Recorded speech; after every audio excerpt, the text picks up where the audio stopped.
Okay, I understand. So, what is the connection between the Falange and General Francisco? Franco, yes. Francisco Franco Bahamonde. Before discussing Franco's relationship with the Falange, I'm interested in that as well. How was it possible for the nationalist side to win the war?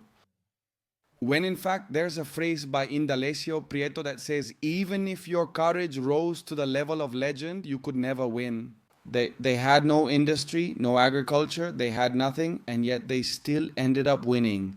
What do you think all that was due to? I'll start with the part about Jose Antonio.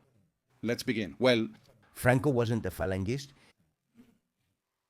His political work is only somewhat related to the Falange, especially the more social side of Franco's regime is deeply influenced by Falangist ideology, and he consistently relied on Falangists in the ministries of a more social nature. For example, everything related to social security, the Ministry of Labor, the Ministry of Housing.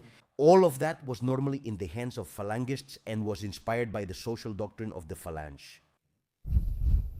But Franco was not a Falangist. He never was. He was a conservative, monarchist, Catholic man, and perhaps, above all, a military man. And maybe these are the characteristics that best define him. Jose Antonio, on the other hand, was not a conservative. He had enormous respect for the army, but he had many doubts about the political abilities of the military. He said it on many occasions. And his relationship with Franco was very limited. He wrote a letter to Franco in 1934 calling on the army to take preventive action, because Spain is heading down a revolutionary path that will end very badly, and what he wants is to prevent it from ending badly precisely. Franco ignores Jose Antonio's letters, and then they meet in January 1936. They meet at home in person, right? They meet at Serrano Suñer's house. Ramon Serrano Suñer later served as Franco's Minister of the Interior and Foreign Affairs. After the war, Serrano Suñer was Franco's brother-in-law. He was married to a sister of Franco's wife, and at the same time he was Franco's brother-in-law. He was a close friend of Jose Antonio. They studied and later served in parliament together. And they were very, very, very close friends. For that reason, they meet at Serrano's house, who is interested in having them meet each other. But Jose Antonio gets a bad impression of Franco. Why?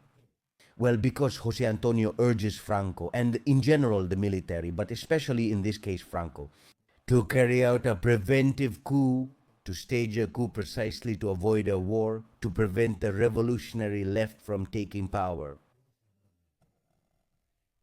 He's the only one who sees and warns early that Spanish society is heading there. That the elections on February 30th, whether by fair means or foul, would be won by the left. As we know, they won by foul means. All of that must be avoided and stopped. And when he urges Franco to do something as a military man, Franco dodges the issue. Franco doesn't want to talk about the matter and focuses on discussing military issues.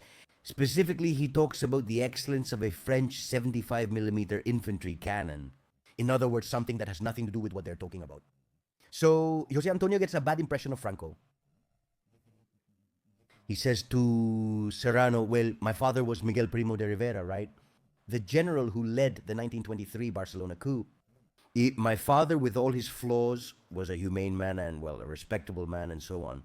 But these people say, with them, we're not going to get anywhere. It gives a bad image of... it is the only time it's seen. And one thing, I mean, as I understand it, correct me if I'm wrong, Fernando, Franco avoided rising up until the very last moment. In other words, he didn't want to be part of a war. He didn't want to cross over because he was in Africa. He didn't want a civil conflict under any circumstances. Is this true?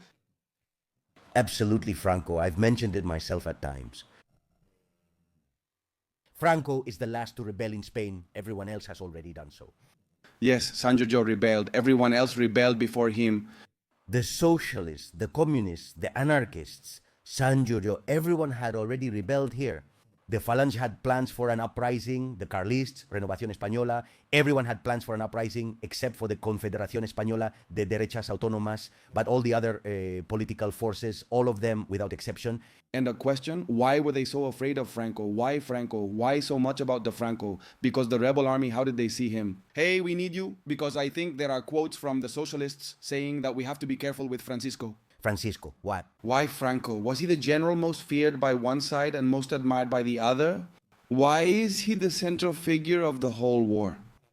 He was the most prestigious military man and a war hero. It's just that Franco practically earned all his promotions through war merits. Except for his promotion to lieutenant colonel, which was necessary as only a lieutenant colonel could command a legion banner, where he served as commander. The rest, maybe there are a few more, but almost all of them are promotions for war merits. That is to say, he was a man with enormous prestige in the army. He was a man of tremendous personal bravery. Franco. This is told by Arturo Barrea, who is a communist. He's not suspicious. In his trilogy, The Forging of a Rebel, he tells how Franco in Africa, Franco himself always said about himself, I wouldn't be able to explain myself without Africa, right? Franco sowed fear with me among the Moors. Franco's coming was a cry of terror for the Moors, and conversely for the Spaniards fighting in North Africa. It was a reason to resist, even in desperate situations. The fact that Franco in combat, maintained an extraordinary, unshakable composure, and his bravery, as I said, was universally recognized. Just look at everything that has come down against Franco in these last decades, of all kinds. And there's one thing that no one has ever denied him, and that's his courage in combat. As far as I know, no one has up to now. Everything will come in time because of the way things are. But up to now, no one has denied him his courage in combat. That was universally recognized. Arturo Barrea tells a story where a soldier wanted to kill Franco from behind in a battle. A Spanish soldier. Why? Well, because the bravest soldiers, like in Franco's case, they also led the attacks themselves. I mean, they didn't just send people to die while they stayed behind, right? The lieutenants and captains led the attacks, and Franco led that attack. And of course, the soldiers who had a particularly brave officer in command knew they had a higher chance of dying than anyone else. Because they were going to launch more assaults, because those assaults were going to be more frontal. Well, then a soldier tries to kill Franco, and when he's about to shoot him in the back, for some reason, Franco turns toward him. Arturo Barrea tells the story, I repeat, and that soldier stood absolutely still, unable to shoot at Franco. Franco simply refused to, let's say, simply looked at him. They said Franco's look was so chilling that no one dared do anything. There's a French movie from 1935, if I remember correctly, called The Flag. It's a French film, and it's a magnificent movie about the Spanish Legion, which is very curious because they have a legion, the French Foreign Legion, but the movie isn't about the French Legion, it's about the Spanish Legion.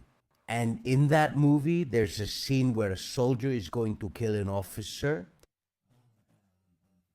but he's going to kill him, not in combat, but in the streets of a Moroccan city. At night, he waits for him to finish, let's say, being in a bar, in a kind of dive bar and so on, and for everyone to leave. The soldier, wanting to kill the officer, stays until the end, and the officer, aware of this, also waits until everyone leaves. And at a certain moment, the officer gets up and leaves. And then the soldier follows him on the way to the barracks. He follows him closely, thinking about whether to kill him or not. In the end, he doesn't dare to kill him. When they arrive at the barracks, the officer says to him, "What do you want?" Well, I'm quoting from memory, and it's been many years since I saw it. I might be wrong about some details, but anyway, the idea is this. What do you want? Arrested? He says, arrested twice. First for saying I'd kill myself, then for not doing it. He says, and it's a remedy, let's say, it's a situation similar to the one I just described about Franco. Franco was a man, as I said, openly brave, and he also had enormous prestige in the army. It wasn't just about personal courage. In some cases, there were also major educational gaps. Spanish military officers were generally more cultured than people admit even then. Anyway, that was his prestige in the army. He had also been chief of staff. He had directed the operations from Madrid that took place in Asturias during the October 1934 revolution, when the left as a whole rises up against the Republic, because it is the left that rises up against the Republic. And Franco, indeed, as you said, does not want to rise up. Franco even warns Azaña, telling him that unless he stops the revolutionary drift of the country, something is being prepared against the government. In a way, he warns Azaña. Yes, the military are not at all happy with what is happening. but the military and half of Spain can't take it. It's unbearable. Ongoing political assassinations by military and armed leftist militias. Attacks on churches by the dozens and hundreds, church burnings, constant assaults on Catholics, on priests, and so on. So Franco warns Azaña about this, and Franco holds back from joining in. In fact, he does not take part in the conspiracy for the coup d'etat. He does not participate, and Franco continues to stay out of it until he learns of José Calvo Sotelo's assassination, the de facto opposition leader in the Cortes, on July 13, 1936, 5 days earlier. Until then, Franco had not rebelled, because there is a risk through a coup d'etat that it could lead to civil war. Franco is convinced that it will lead to a civil war, and that's the reason why Franco doesn't want to join. But he understands that when the situation reaches a certain point, it leaves him with no other way out, and that's why he finally rebels.